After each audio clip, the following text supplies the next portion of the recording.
That's right, it's well into 2025, and we are back living it up with mountain life.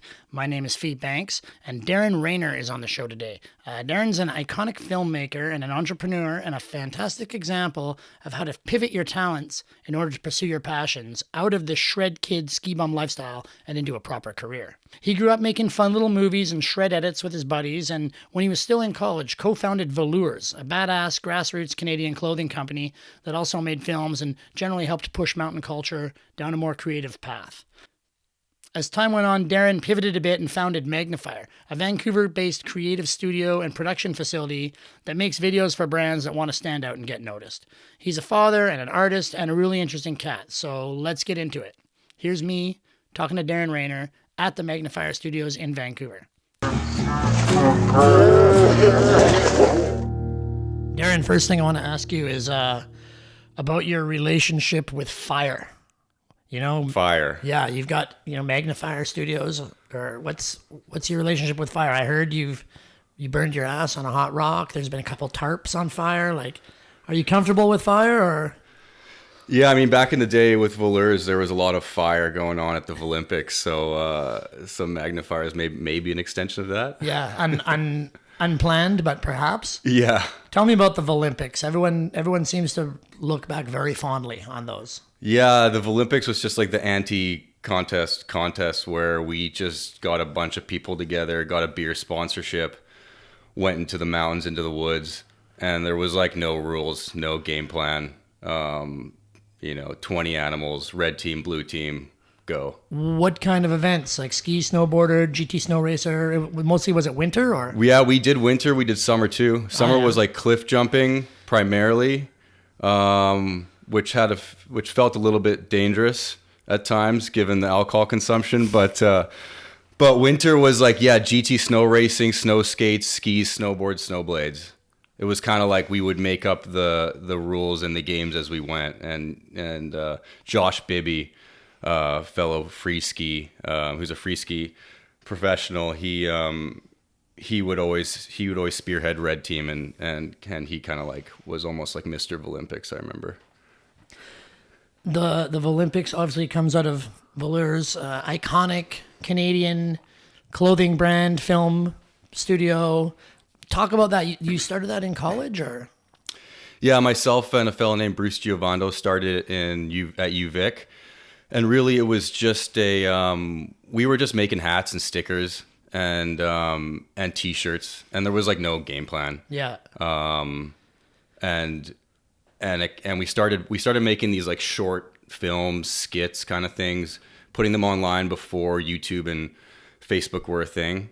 Yeah, this would be like 2006 or something, or 2004, probably 2003, right. Even. Right. Like there was, it was so long ago, there was no way to even stream video, so we had to like find a way to like get video to stream, and even then, people didn't really have internet reception that was like fast enough. But as the internet kind of caught up, people kind of started to take notice that the little videos we're making. That's kind of how it started.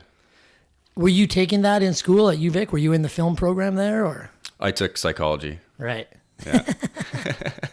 So it just started all for fun. Yeah. Yeah, there was no plan. Yeah. We weren't trying to start a clothing company. We weren't trying to do anything. We were just like kids in university playing around, essentially. What was the inspiration to do that? Like obviously there was, CKY and those guys were out. Was it stuff like that was like, fuck, we can play around with cameras too? Or how did that even start for you guys? Yeah. Like I broke my back on grouse snowboarding in 2001, and after that I wanted to be on the mountains. I wanted to be on the mountains, but I didn't want to have to. I was like okay with like taking a step back on like trying to flip off of stuff and send it essentially. So I picked up a camera and I just kind of started to fall in love with that. And then after that, it was just like watching other videos online from like, this crew in Whistler called Crapnito, which is like kind of almost merged into the Man Boys. There's some relation there with the original crew, and also everything from Robot Food became like a huge inspiration early on. And when you were in school, did you know as soon as you graduated that you were going to head to Whistler, go back to the mountains? Yeah, exactly. I was going to go to Whistler and wash dishes at Highs no matter what, and I was going to shoot as much as I could Right. and just kind of survive. Yeah. And become a psychologist. Yeah, yeah. Become a snowboard bum, basically. Yeah. Where did you grow up? I was born in Singapore and I grew up in Thailand, in Right. Bangkok. So not known for their mountain culture and their snowboard bum scenes. No. But we were skateboarding. We were skateboarding in the early days, and we were wakeboarding a lot. Right. And so when I came to Vancouver when I was 16, the transition to snow was kind of seamless. Right. And I was like really excited at like the softness of the snow. Like Yeah. water felt hard compared to it. Right. At the time. Yeah. Yeah. Well, powder snow, it's the best thing to fall into, really. Yeah. You got brothers and sisters, or did you always have an outdoorsy kind of family? Yeah, I've got a brother, and yeah, my parents we were always doing stuff outside on the weekends, and yeah, we really got into like this cable skiing. So it was, we started out skiing and slalom skiing, and then we got into, and then I think wakeboarding may have been invented around the time I was like, who knows, maybe 10ish or something, and Right. then the wakeboards showed up. But yeah, it was all cable, not behind boat, and there's like these big cable parks in Thailand, so that's kind of where we got into like the more action sports side of things. A good place for jindling, it sounds like. Yeah, absolutely. Yeah. So yeah, you come to Whistler fresh out of school. Is that where you worked? Highs, dishwashing, or Yeah. Yeah. Exactly. working nights on the hill all day? Yeah. Classic story. Yeah. You had a camera. What camera did you have? Was it mini DV still? Or? Yeah, Canon GL1, I think it's called. Yeah. Yeah, Really good in the sun. It's still out in the other room over here. I still have my XL1 because I was a couple years before you, but yeah, came out of UVic, Yeah. got a student loan, bought an XL1, and started making ski movies. Right? Yeah, sick. Wow. Yeah. It's said on the internet, with Villers, once you move to Whistler, it seems like it blew up. It says you guys had over 600 clothing designs over the course of less than a decade. Yeah, that's probably. I never even did the math on Like that. what were you were making t-shirts, you were making button shirts, pants, shorts. Yep. Hats. Like I think we would end up with like 80 or 90 SKUs per season, maybe more. I don't know. We really broadened it out, and we started like kind of dabbling in like the streetwear style. But we were essentially like snow, ski, action sports clothing brand with this kind of a streetwear vibe to it. Like not outerwear though. Never outerwear. Yeah. No. And how did that ramp up? Like you're a dishwasher and a snowboard bum, ski bum, but also you guys are doing 80, 90 things a year. Did that happen right away once you got to Whistler? Did Bruce come to Whistler with you? Bruce came to Whistler, yeah, and then we were approached and met a fellow named Harvey Lee, who really like helped us in terms of the production and sourcing. Right. He has and had the connections overseas to produce like high quality stuff. So the three of us became partners, and what really happened is there was like a demand before we even had supply. So people started asking us for clothing that they would see us wearing in the videos, but we didn't really make the clothes. Like we were spray painting t-shirts. I was silk screening them myself. Yeah. And so there was a demand. And so we said, okay, why don't we make 20 hoodies and 30? And then we just like slowly doubled like our, make 50 hoodies, t-shirts, sell out, keep going. And then we decided to kind of try to make it a bit more official and started attending trade shows. We built a team of sales reps. Yeah. And in fact, one sales rep named Dustin Adams, who did our Alberta, I think he, in many ways, single-handedly brought us from like, from level 2 to level 5, just so to speak, just from his efforts bringing us into the Alberta market. So that really was like a big movement for us. I missed it. I had left town by then, but one of your other sales reps, Chris Center, he's a little bit taller than me. So like after his shit would shrink a little bit, and then he would give it to me. So I had all the Wicked Villers shit, and like even some shorts that I think you saw once. You're like, where'd you even get those? They never made it to production. Yeah. But some of it was like button shirts and like not just printing your name on a t-shirt. Who was designing that stuff? You guys were picking fabrics, running a business. Like how did that work? Obviously, you couldn't have still been doing dishwashing at the same time, or you were? There was eventually a transition out of us all having these like part-time other gigs to going full-time voleurs, but all of the production, all the design was all Bruce, Harvey, and Randy, who was our women's designer. Right. That was their department. So they really, put the boots down and tried to, and worked really hard to develop some really like high quality fashion pieces. And then you were on the video side? Yeah, video, marketing, financials, sales. Yeah. Crazy. Yeah. The Volers videos, though, are pretty well regarded. You gave them away. People didn't have to buy them. Did they come out on DVD, or was it all straight to online? Yeah, so we just started following the model that everyone else followed. I was looking up to Level 1 and Poor Boys and Johnny DeCesare, Josh Berman at the time, and seeing what they were doing, and it was all DVDs, and we would make these DVDs and we wouldn't even break even on them. Yeah, I mean, DVD authoring was an expensive thing back then, right? It was like this thing that people did. It was just so weird, and I was just like, why don't we just put this stuff out for free? And that it seems so obvious right now, but back then, like, no one was putting content out on the internet for free, and I was just like, we're actually losing money making DVDs. We put it out for free. It doesn't cost anything. More people see it. Yeah. Seems like a no-brainer, so we started doing that. And YouTube had kind of just come up. Yeah, exactly. Yeah, doing online premieres even, and then doing like in-person premieres and kind of growing that side of it. There was a tour for every movie. Was there a tour, or just for the last few? Or? Yeah, pretty much all of them. Yep, all 8. You guys would pile into an RV and just drive around from Ski Town? 7 stinky dudes in an RV traveling from Victoria, BC to Montreal. Wow. Yeah, it was crazy. That sounds like a movie in itself. It was crazy. And then I would also go to the US and then even Europe sometimes to show it. Yeah. It wasn't obviously the first. I feel like there's a few generations of people that are like, oh, we bridged the gap between skiers and snowboarders. But for you guys, that was from day one. It was an integration of both sports. Yeah, it's just like what organically happened. It's just who we were, and as I got to know some of the free skiers in Vernon, TJ, Josh, Joe Schuster, and these guys were on the come up. We started shooting with them, and we started kind of getting to know a lot of snowboard athletes in Whistler, and so this just kind of like it was just in our DNA from the beginning. And then culminated in like a Braveheart-esque battle scene, skier versus snowboarder for I think it was for Kill Your Boredom. Yeah.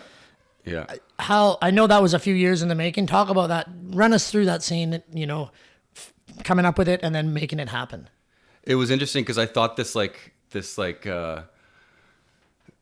don't know, the negativity between snowboarders and skiers had ended, but it was like still there, and I could see it. Like I could see trolls online, and it was like very odd to me because I thought we were all homies at this point. But so I thought I'd just kind of play on that a bit more with like a crazy battle scene, and then of course at the end there's two girls rip their balaclavas off and make out, so it just shows that like we're all friends anyways. It's the best way to show friendship, I think. I always felt like, in the epicenters like Whistler and probably some of the other bigger ski towns, the integration had happened. Everyone had been around long enough. Some people grew up skiing and snowboarding together.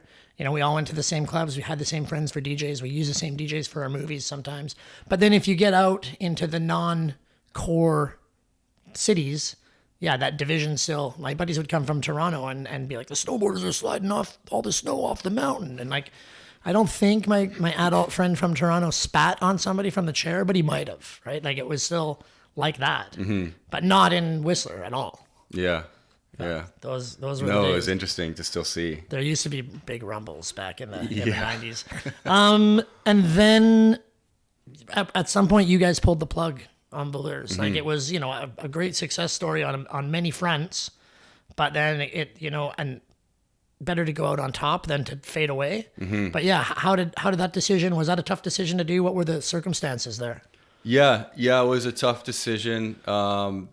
There was a few things that kind of happened all at once. Like our minimums in China doubled. Then we had a few bad snow years, or we had a bad snow year, and then we just invested a bunch of resources into European distribution. And Europe essentially that's the year that Greece went bankrupt in the financial crisis. Yeah. So this was all happening, and these things weren't really ending us, but we just kind of realized like, okay, this is like a real fucking business now. Yeah. Like we started just friends in a university dorm. This now feels like a business. Now we're talking about venture capital. We're talking about raising funds. We're talking in the hundreds of thousands of dollars, not $50 here. And it just felt like we didn't want it to become this, all businesses are fueled by money, and it just felt like this wasn't the business that needed to be fueled by money. And if we just call it quits now, we end up on top. Everyone comes out positive, everyone comes out happy, and we can take it as like a huge learning lesson and an incredible experience. And that was like a super difficult decision to make, but it panned out to be the right decision. Yeah. And was the business really eating into your on mountain time as well, I imagine? Yeah, for sure. Right? Which yeah. It's the same as everyone, you work for an outdoor magazine and everyone thinks you spend your whole life out in the hills, and really it's mostly at a desk. Yeah, right? Like, absolutely. It gets like that, I'm sure, with less so with filming because you have to be out there, but for sure. And it was kind of like for three of us, like we all looked at it as like it was like the University of Valleurs. Like we learned so much. Yeah. I was 23 years old and we were, getting bank loans for 110K, and it's just like kind of like this big shit that was like quite overwhelming, but we learned a lot at the time. Crazy. No business school, and in your 20s running a big business. Yeah. Crazy. Yeah, it was scary. And then did those guys have, like, you pivoted into more film work? Did the other partners have a path to go down too, or did they continue with business, or? Yeah, Harvey is an incredibly talented he does production for clothing still. Right. So sourcing Right. clothing, So sourcing fabrics, helping with the design, zippers, all that stuff. I don't know that world that well, but that's like his world. And Gio is essentially like a genius. So he's always got his hands in a number of ideas, businesses, innovations. Yeah. So And you still see those guys a lot, or they're still yeah, around? I do. Yeah. Yep, for sure. Fun. Yeah. Great legacy. I mean, I know at least one person we work with who still has the @Valleurs email, right? And that's a badge of pride, right? It's oh man, yeah, sick. Yeah, Mason. Yeah. Now everyone knows his email. Yeah, that's good. So then what happened for you? You closed down Valleurs, you still had your camera, you have all these contacts. You went to work for other companies, or what was the next step? Yeah, I was scared shitless. Like my identity was at stake here, Yeah, because you were what, 27, 28? Yeah, probably. Yeah, that's right. And I was like, who am I? Yeah. Like I've been doing this since I was like a teenager. Like, who am I? I thought of two things. I thought I'm going to get into like sales, like become a sales rep, like Chris Center and Dustin Adams, because I had a lot of contacts because I was like managing the sales for Valleurs. So I played with that, and then I was like, okay, well, I'm a filmmaker. I like doing that. So I went and asked Dustin and Chris, and I was like, I'm thinking about getting into sales, and they were like, what the fuck? Like, why? Don't do that. Like, make movies, dude. What the? And I was like, oh, okay. It's that obvious to you, okay? Like, yeah, man, make movies. So I just kind of like once I kind of let the world know that Valleurs was coming to an end, I just I was super, super lucky and really grateful that a select hand of businesses and brands and production companies reached out to me. So I kept busy. And you already had the editing skills. You had the camera skills. Were you playing with like digital effects much in those days? A little bit, Yeah. But I was your kind of one-stop shop, Swiss Army knife, one person operator, 10 years ago. Yeah. Fast, nimble, efficient. Yeah, it was fun. You had to learn that. That's all self-taught. Mm-hmm. But then you worked with some larger companies. You worked with Sherpas. You worked with Level One a bit? Mm-hmm. Yeah.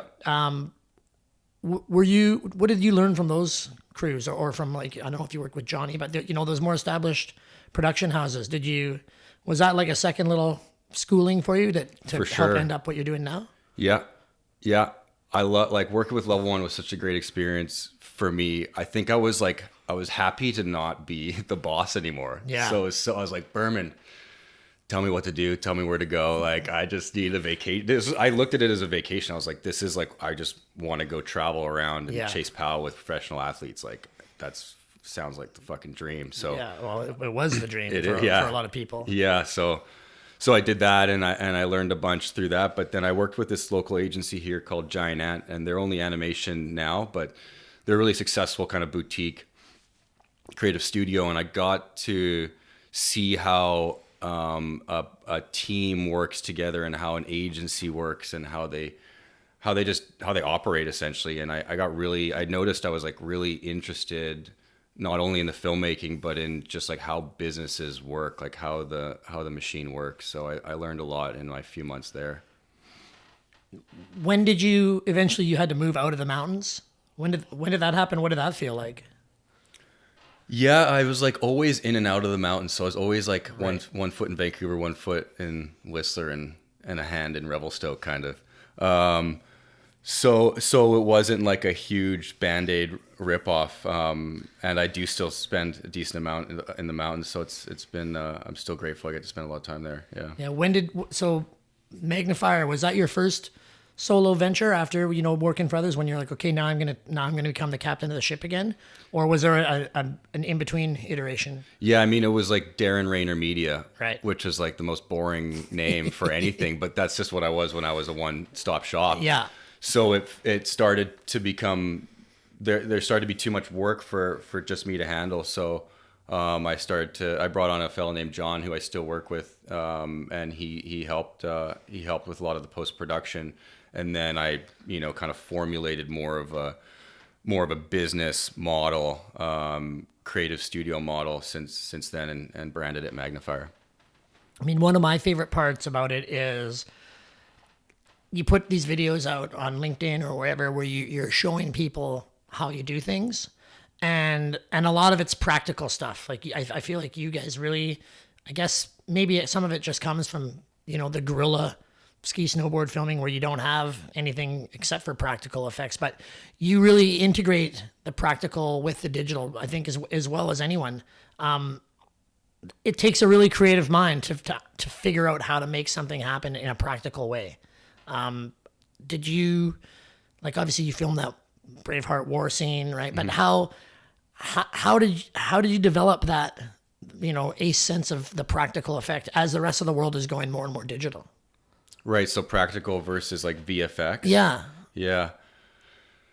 We just like to do things. We just like to do things real when we can. Yeah. So it's just kind of a passion for doing things the right way. But yeah, I mean, we definitely leverage digital as well, because sometimes practical is actually these days, sometimes practical is more expensive. Probably. Which is like surprising. Sad, but true. Yeah.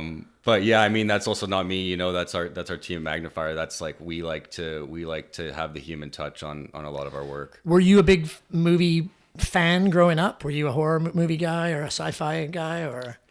I was just really into ski and snowboard, skateboard, mountain bike films. Right. Yeah.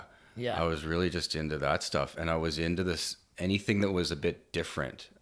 Yeah, I felt like there was so many serious docu-style movies that were just the same through line and the same vibe every year, and then I was inspired to like try something different and try to go a bit more like I said, the robot food era. So that was my inspiration. Or like the girl skateboard movies. Yeah.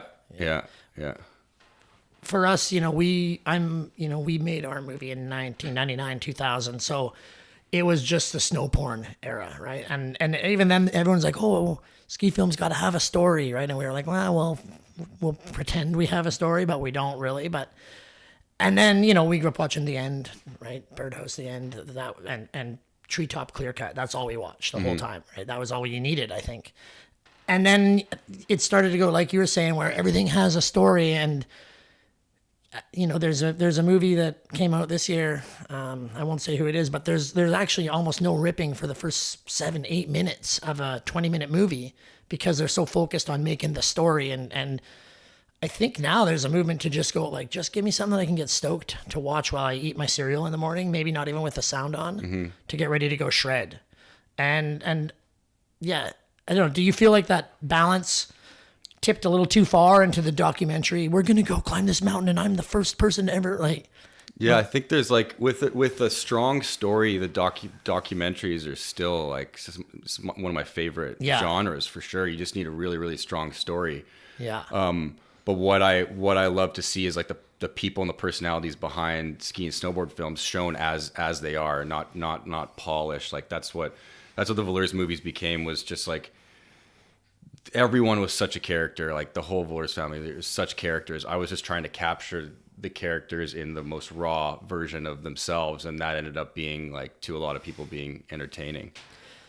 How much on mountain stuff are you doing now? Like it's, is it still a major part of your workload is to get out and work with these outdoor brands and get out onto the snow, or is it more, urban and agency and more higher gloss stuff? Yeah, it's like it's a bit all over the place for sure. I still get into the mountains. Definitely not as much as when I was like living on my snowmobile essentially, but yeah, we still get into the mountains a bit, but we work primarily with outdoor or athletic or wellness brands. Yeah. But we're not often the ones with a camera in hand rock climbing beside a rock climber. Yeah.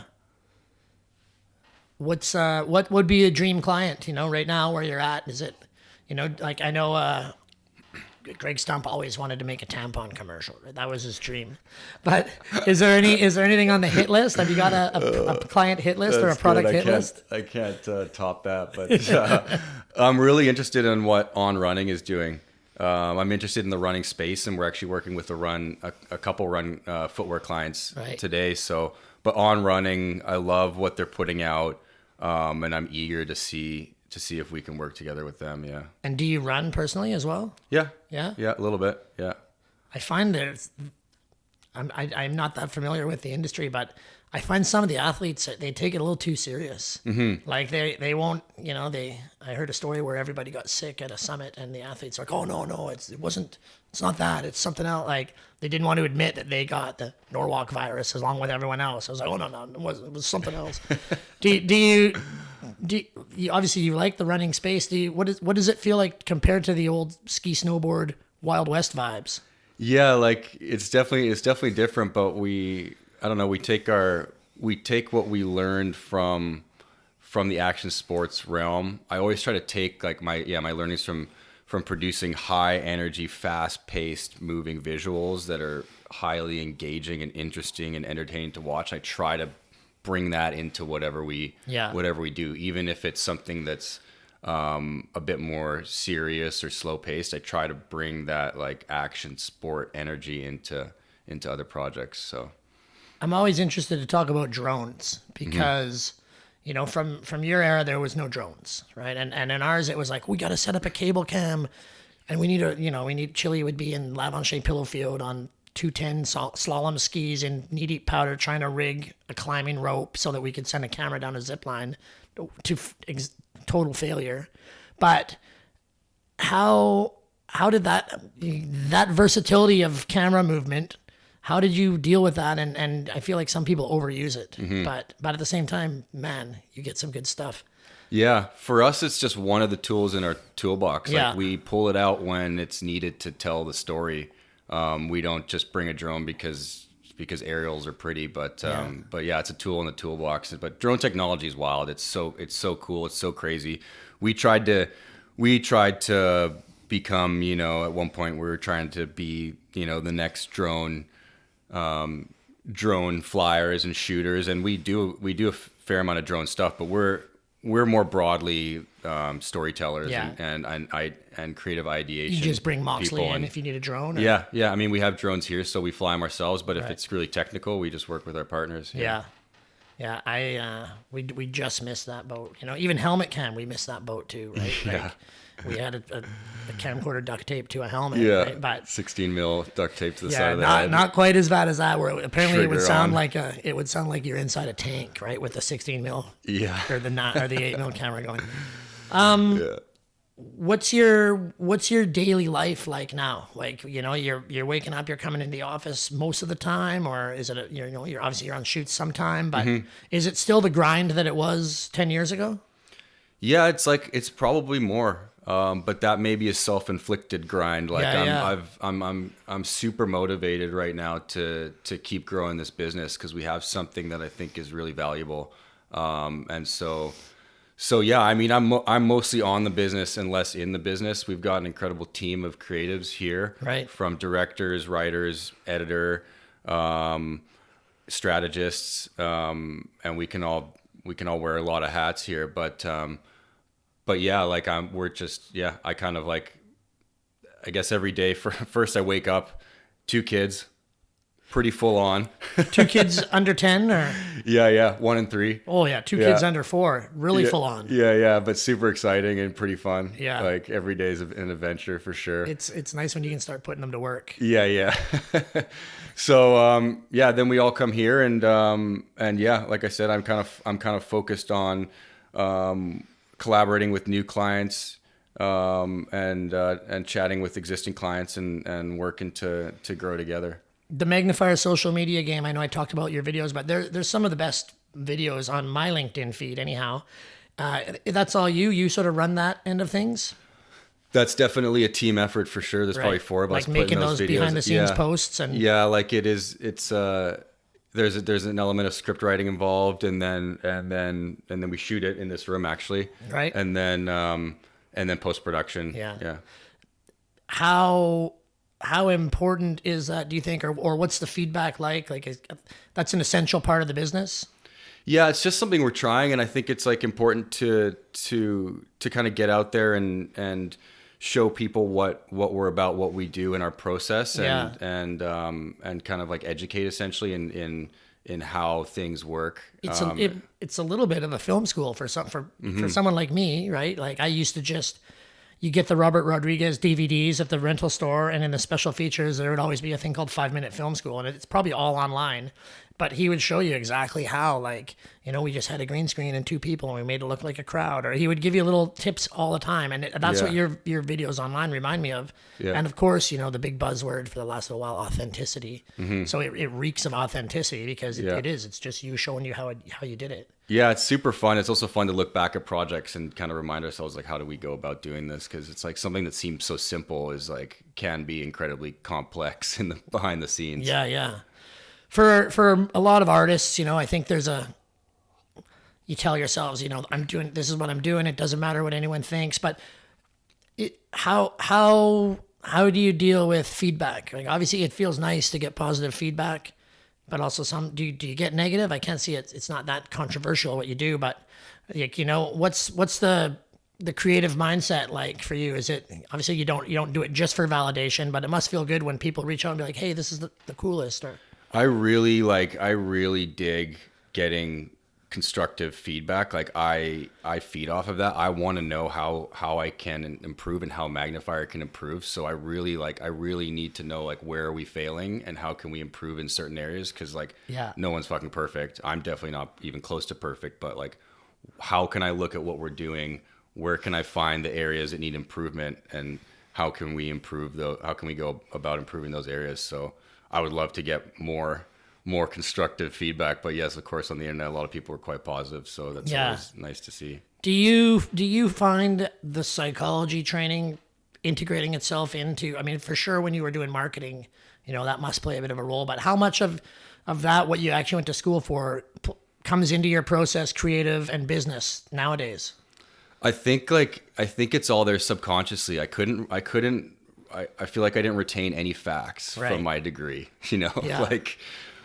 but I think it's there subconsciously. And I think just like being able to communicate with people, understand what other people's needs are, and trying to work together. Cause like essentially we're a company of humans, like that our assets and what makes us different is the people. So, for me, is just trying to make sure that we are all set up, all the people here at Magnifier are all set up, all of our clients are feeling set up and ready to succeed. And so I do think it has helped. I'm just not sure where, but I mean, because I was in writing school, UVic, before you, but they all said, like, everyone that was part of writing school was, you should go take a Psych 101 class. Right. And then you're going to know you can create better characters. Interesting. Yeah. Speaking of the people, you're right. Everyone has the same equipment, right? So it's the people that make a difference. Mm-hmm. Have you had jobs where it was just the wrong fit and you had to pull the plug and walk away, or you weren't happy with what you put out? I don't think so. Not that I could think of. Like we get to work with some of our dream clients, and it seems like the people that want to work with us have deemed us Right. a fit. So no, like there's always There's never been one where you're like, we can't sell out like this. We're not No. doing, we're not doing this nuclear weapon campaign or whatever. No, we haven't been approached, but maybe that's like maybe people can see what we're about, who we are, and like what our values are, so they approach us with overlapping values. So maybe that's why that hasn't happened. But yeah. What about the narrative space? Did you ever dip? There were narrative elements in the Villers films. Mm-hmm. Did you enter the 72 Hour Filmmaker Showdowns or the Horror Fest or anything like that back in the day? Yeah. We made it into the finals of the 72 hour one year. Yeah. I don't even know if I'd call that a narrative. It was like so ass backwards, but it was a random piece Jan Schuster and I did. Yeah, it's a good way to learn, right? Make a movie in 3 days. Yeah. Do you have aspirations to go into that narrative space now as the company's building? Yeah, so we have a division of Magnifier that's brand entertainment, which is essentially like more long form narrative storytelling. Right. So we actually put out probably, it's hard to know, but it's like a couple, a handful of longer form narratives out each year. And these are, the most recent one is like Will Gadd ice climbing in South Africa. Right. And so we still do kind we of do, based in documentary. Yeah. But not scripted. Yeah. Not scripted. No. So we haven't, we're like lightly scripted, I'd say, but not, but no, not like truly. we're hiring actors to play roles. Not too often, but talent, yes, Yeah. but not real, like not true to like commercial scripted, not yet. But there is talks of like potentially dabbling in that realm, but not as yet. What would be a dream scenario right now? Would it be a Banff Film Fest thing, or would it be a commercial on the Super Bowl, or what would be like if the magic fairy came and waved a wand and you get one wish? Yeah, we are super keen to work on more long form branded entertainment pieces because like that is kind of our background. It's just the clients and what's working right now is short form social content, and we're pumping out tons of stuff on a daily. But yeah, we do love those. We do love to put our best foot forward on a few of those more wholesome, emotionally driven narrative pieces each year. So we're kind of thirsty for one of those. I always get my back up. Like, everyone's content. And I'm always like, content, like that's fuck content. Let's make art. Right. But of course, then you have a kid and, art doesn't always pay the bills. Yeah. But I don't remember where I was going with that. But how did being a father change your outlook on what you do and your plans for the future? Yeah, it's like really perspective. Like as a parent, business owner, like I've got to really like stay on top of everything. I got to take care of myself essentially. Like I've got to make sure I'm taking care of myself physically, mentally, emotionally, because then I can be the best I can be at work and as a parent. So I can't let that slide. So that's the big thing. And just fine tuning schedules, like every 5 minutes is like feels important now. Yeah. Every 5 minutes with my family feels important, and every 5 minutes of work is important. And what was the learning curve on realizing, like, if I'm running at my optimized, then I can be my best for them? Did that come naturally, or did you learn that by burning out for a little while? Or burning out and like still partying too much too, right? Like late 30s still acting like late 20s and trying to realize like, hey, like this isn't a long-term game plan. So really putting an end to that and putting myself, my family, and my business first is what's kind of got me to this point. I always say, like, you never feel more like a sack of shit than when you're super hungover and your kid is awake and you just got to put on Cars 3. so Yeah. you can nap, right? And you're like, I'm wasting my life and this kid's time, Yeah, even yeah. though the kid was totally happy to watch. sure. Cars 3, of course, is the only one where cars actually die. Like it's pretty savage. Oh no, that's Cars 2. I'm thinking of yeah. Cars 2. But yeah, I think definitely.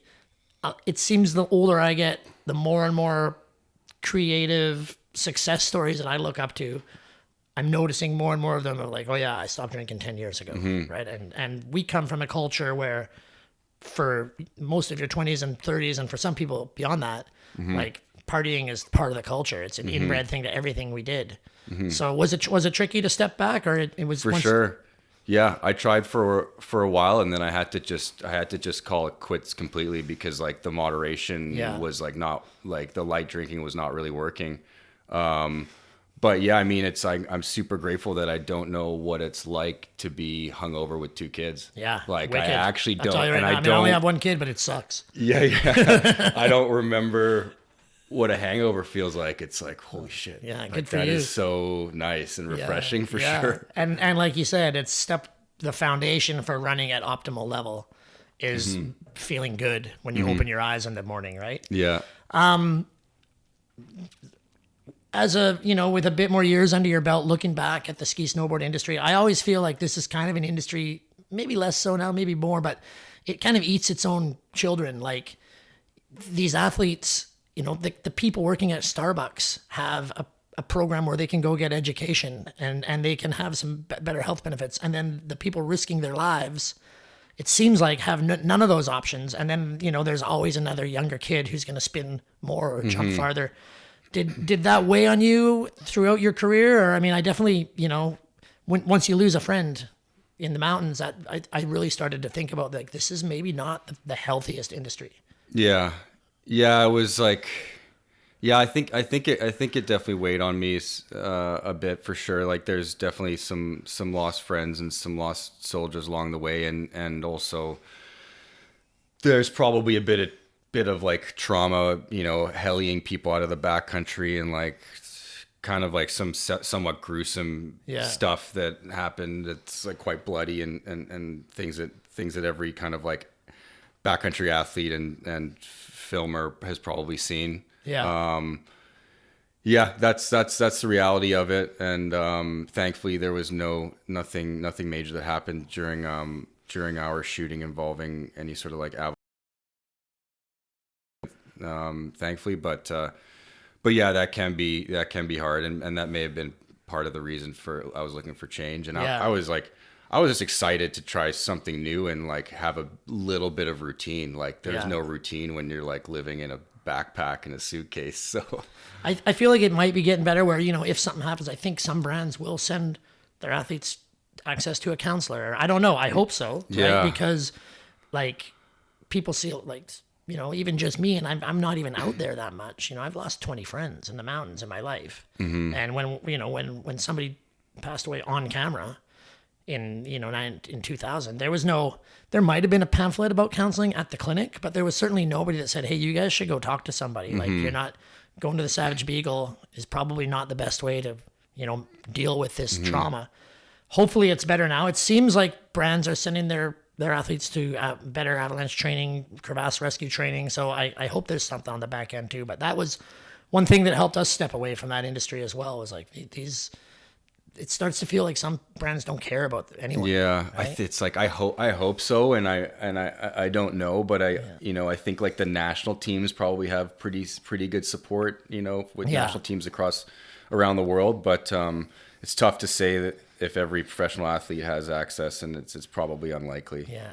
You talked a little bit before about taking care of yourself. What does your downtime look like? What do you do for the self-care moments? Yeah, there's like no downtime, but there will be soon. Like we have a 1-year-old and a 3-year-old, and eventually they'll be able to put their pants on and make themselves cereal, Put their own shoes on. Yeah, for sure. But are they both boys or boy 3-year-old boy, 1-year-old girl? Right. So yeah, and they're mix. both amazing. Like they're such good kids. Like they're so funny and hilarious and awesome. But regardless, it's full on as you're aware. It's full on. And yeah. I don't know. I remember complaining to Parveen Peyoda once. I was like, man, I'm just so sick and tired of telling my kid's 9 years old and I still have to tell him 15 times to get his shoes on. And she's like, oh, mine's 23 and 21. I still have to tell him. And I was like, oh no. But like, what keeps me kind of like sane is just like is working out, but like really the mountains. So it's like Right. mountain biking and snowboarding. Yeah. You know, if I snowboard, I know I'm probably feeling pretty good for like 4 days. Right. And then it's like life kind of gets really busy. And then I need to mountain bike or I need to snowboard. I need to work out. Yeah. You can't take both kids for a rip on the hill right now, but that's coming soon. Yeah. Yeah. And I found like that reinvigorated. You know, I grew up in Whistler. I've been on those mountains for over 30 years plus. And I burned out on them for a while, a few times, and lineups, but then, you know, being able to take your kid down a run and hit the same side hits that you've been hitting since you were a kid, it's just magical, right? Like being able to do that stuff, and I think that's the beauty of these outdoor sports. Is, you know, I can go with my kid, and my dad can ski with my kid. He's in his 70s. You know, it's not like football, or I guess you could do golf, but yeah, I think that's for me that was huge when the kids were old. When the kid was old enough that you can do these things together, or you kind of paddle a canoe or whatever. For sure, it feels close. Like feels like in a blink of an eye, Shay and I will be snowboarding and skiing. Like he had his first day up 2 weeks ago. And of course, he can't pizza yet, so he's just straight up French frying, which is pretty funny. Just going for it. Yeah. It's amazing. Do you have the ropes and all that? I mean, I bought the ropes, but I didn't use them because I wasn't expecting him to even want to try it. I was like, the goal was like, get in the gondola, put the boots on. That's it. Goes. And he actually was like, I want to go again. I want to go again. I want to go again. But, you're going up to Whistler, or do you hit the local mountains here, or? A bit of both, but Whistler for sure. I'm actually heading up in a couple hours. So Whistler and then locals this year. I just moved to North Van, so I'm just gonna kind of trial all three of them and see which one's kind of working best. Yeah. Fun. Yeah. What do you think's the most valuable like character trait for somebody that, like, you know, in your old friends that keeps you with them, or when you meet somebody new? What do you think makes for a trustworthy person that's going to be in your life? Is it their honesty? Is it their adventure sense? Or what floats your boat with other people? I think curiosity. I like people that are curious, and I try to be curious myself, and self-awareness, people that understand and are aware of themselves and what they're projecting out there into the world, and who they are, and people who can kind of like learn from mistakes without beating themselves up, I think is like a good trait. Yeah. Artists sometimes have a hard time not beating themselves up. Yeah. And it's like, you know, I always think like, are we artists here in Magnifier? And like, kind of like film is an art. Like we are artists, and people take art personally because it is personal. So yeah, trying to look at your art objectively can be very difficult sometimes. Yeah. But generally, you know, you stand behind everything you do. It turns out well. Like, have you ever had? I know I once had to write a movie column about Spider-Man 3, but I hadn't seen Spider-Man 3, but I was a big Spider-Man fan, Sam Raimi, so I hyped it up, and then I saw the movie column has to come out on Tuesday, and the movie comes out on Friday. Right. So I didn't. And I actually saw Spider-Man 3 in Toronto on opening night, and I felt this sense of dread, right? Because it sucked. Yeah. And has that ever happened to you where you're like, oh no, that didn't work, but we have to deliver this? I feel like we have certain things in place where that doesn't happen. We need to know, we need to have enough time to fix problems. Like I feel like we're essentially problem solvers. So we're trying to solve, we're trying to fix, we're constantly trying to improve. So not that I can remember, but it doesn't mean everything we do is absolutely mind blowing. It can't be. But often, I mean, essentially what we are able to do is we're able to hit the goals of our clients. Yeah. And sometimes those goals are a little bit different than the way we would go about it, but that's totally fine, because if it's working for our clients, then it works. And then do you sometimes where it's like, you know, death by committee, and you know, there's the agency and they don't even really know anything, but they have to pretend like they do, and it just grinds you down, or are you guys able? You must have to navigate that. Yeah, I mean, in terms of, I think what you're asking is like just being grinded down by Like too many. Oh, now change this. Oh, now change that. Oh, no, change it back to that. Like, yeah, it can be challenging. We work with pretty large corporations, pretty large businesses, Yeah. global businesses, and there's a lot of boxes to tick off, and so we have to try to use an art form to try to make sure we're doing all the right things and ticking all the right boxes, and that is always the challenge for sure. And I guess you can front load a lot of that in previs or whatever, and Yeah. and they're coming to you because they trust your vision anyhow. Yeah. And what really happens is like, I think one of our biggest challenges is, but also our biggest wins is quick turn. Like everything moves very fast these days. Like we're often briefed in, and when we say, when do you want this? They say yesterday. Yeah. And it just seems like that hasn't changed. Right. So that can be quite challenging for our team here. Less for me, but more for the team that gets bottlenecked. I guess sure. also a blessing because people don't have time to, there's a hard deadline. So here it is. Is it good? It's good enough. Right. sure. And then out it goes before someone in the, in the back office of the whatever goes, oh, what about it? I smoked a joint last night and had an idea. Yeah.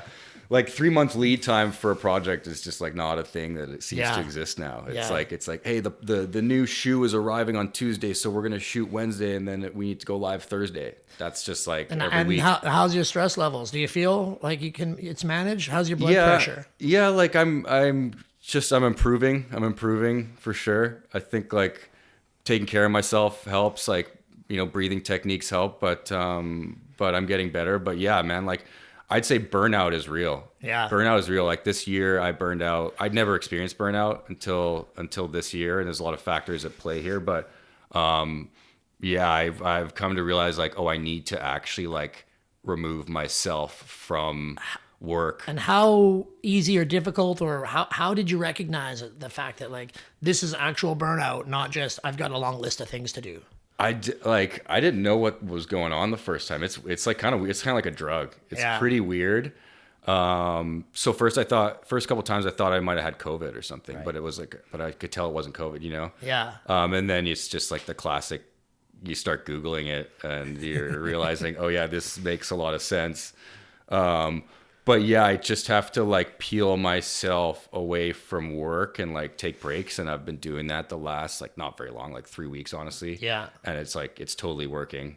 So just like, Kate, like work is important, but it's not like that important. You know what I mean? Like it's not that important where I like start to blow a gasket. So this is an interesting time of year because we're going into the Christmas holidays and it's supposed to be a time of rest, right? And for a lot of people, it's not at all. Mm-hmm. But what's your routine? What kind of breakfast do you have? Are you a cereal guy, an eggs guy? It's like eggs every day because my kids love eggs. Perfect. So it's like, every day it's like eggs basically, which is pretty easy. Yeah, eggs, toast, fruit. What about when you were a ski bum skid? What were you living on back in those days? Oh my God, like last night's pizza. Yeah, Yeah.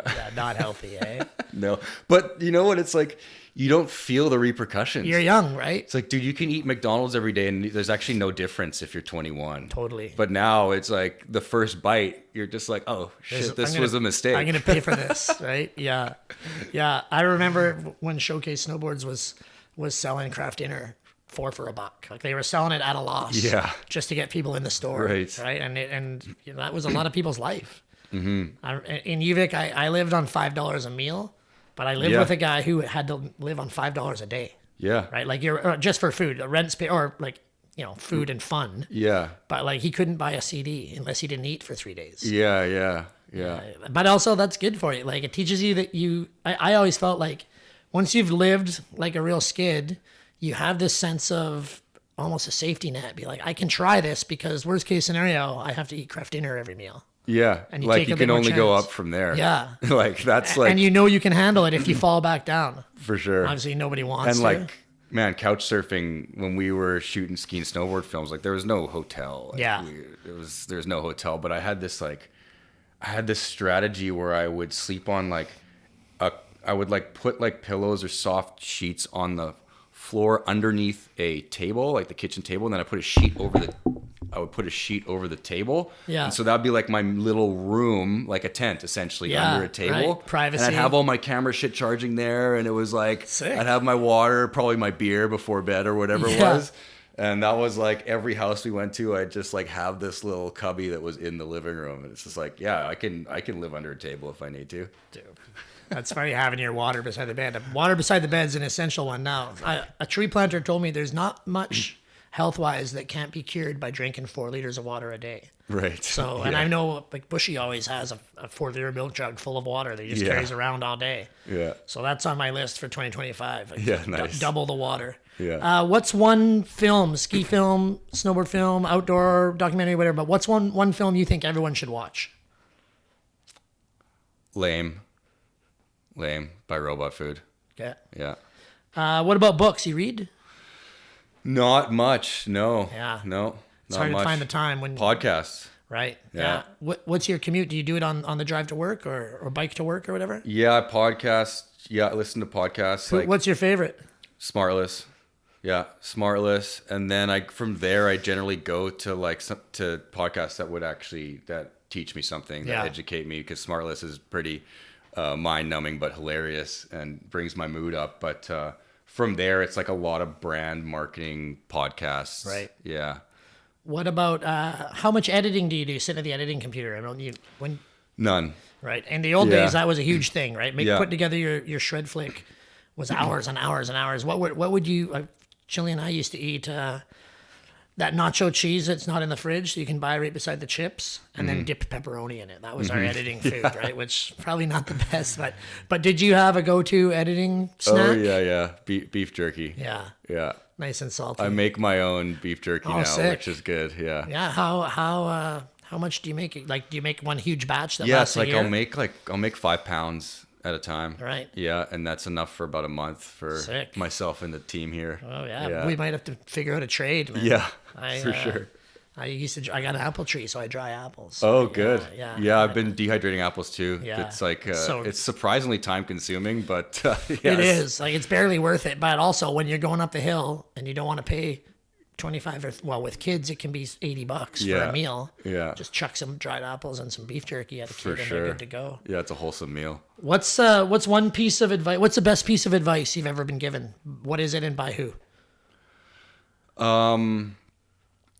I can't remember who, but just the idea of, in terms of like how I was trying to develop myself as a filmmaker, just keep going and making films. Like, just keep going and shooting and editing. If there's you don't need a purpose. Yeah. But I can't remember when or where, but I heard that, and I just kind of like really dedicated a significant amount of my days and my hours into just going out and shooting, even if there was no one to shoot. It could just be shooting nature, and that kind of taught me a lot through trial and error. So. You ever do wildlife shooting, or like you just shoot the cat in the yard? Yeah, I mean, just for fun, Yeah. for sure. Yeah. Sometimes like shooting backcountry ski and snowboard films, sometimes it feels like wild, sometimes there's just wildlife moments for sure. Yeah.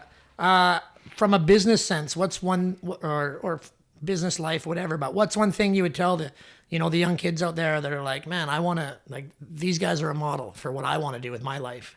What's a piece of sort of advice to make that dream happen for someone? Something that's helped me a lot more recently is like finding mentorship and finding people that you are inspired by or you look up to, and reaching out to them and being in communication with those types of people, with essentially mentors, has been like incredibly valuable to me. I find generally people are excited to help too, because to achieve anything really takes so much work. Mm-hmm. And then when someone's like, hey, like I recognize that work, can you tell me about it? I think most people are really happy to share, because they're like, actually all that work's going to have twice as much value now if I can help someone else. Yeah. It feels good to help. It feels good to help other people. Do people reach out to you for mentorship a lot? Yeah, quite a bit. Every couple weeks, I'll meet up with someone. Generally, these are young, budding filmmaker, DPs, camera operators, editors, who are just looking for guidance. So I try to give guidance where I can. A lot has changed in the past 20 years. So like my approach that worked is like very different now. Yeah. With social media. But yeah, I try to give some guidance if I can. What's your relationship with social media? Like, obviously it's an essential part of your work, but you know, as your kids are going to start coming into the age of give me your phone, do you worry about that? How are you going to navigate that? Yeah, for sure. We're not there yet with the kids, but it's definitely starting to come to Even with mind. games on the phone, right? Yeah, for sure. So it's like, it's interesting. I'm not exactly sure what the best practices are, but thankfully, like I love watching stuff on Instagram, but thankfully it's not hours and hours and hours per day. But I draw a lot of inspiration from what I see on Instagram, which is great, especially like creative inspiration for what we do. So that's great. But yeah, it's definitely something to keep in mind because there's definitely negative impacts of social media. I've got a buddy, a great photographer, who said, my Instagram is, he's like, I called almost all my friends. He's like, it's only artists and photographers that I admire and I'm going to get inspired by. He's like, I know what my friends are doing. They're my friends. So I took them all. He kicked them all off. Yeah. And I was like, that's smart. Like, it's a tool. If you want it to be, it can be a super valuable tool. I actually did something similar with our magnifier account. So we're following brands that we are aspiring to draw inspiration from, or creators that are inspiring to draw inspiration from, and that's been really cool to see. Yeah. I guess we'll go out here, but what's the secret, magnifier secret, or the company philosophy? How do you guys sum yourself up in an elevator pitch? What are you all about? Yeah, I mean, we've got our finger on the trigger for all things social content. We understand audiences, we understand what's out there, and we're a very creative team. But I think just always trying to learn from other and trying to learn from each other and adapt and be agile, I think is our biggest weapon, because the world is moving at a million miles an hour, and if we get stuck in our own ways, then we'll be lost in the past. So yeah, agility, versatility, and flexibility is kind of like how we operate. Awesome. We'll drop the web address in the description. But if people want to find you guys, where do they go? Yeah, our Instagram, magnifier, and magnifiermedia.com. Beauty. Darren, thanks so much for your time. Yeah, thanks, Feet. Appreciate it.